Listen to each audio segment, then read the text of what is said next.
Halo Raila. Habari ya mbinguni. Upo patia Magufuli yako hapo kweli?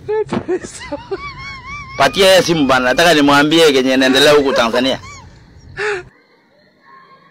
Magufuli.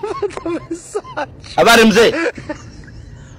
Unajua huko Tanzania maajabu imetokea, huyu mama anaitwa Samia Suluhu anataka apigiwe kura na hakuna opposition. Yeye peke yake ndio wako kwa debe.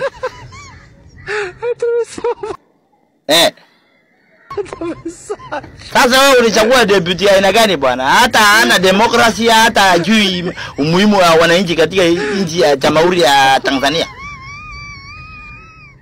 Haukujua kama alikuwa na rombaya. Sasa hii Tanzania iko uchaguzi na hatujui kama atapigiwa kura namna gani. Sisi tunaona kama ni sherehe tu, hata si election. Pure kabisa.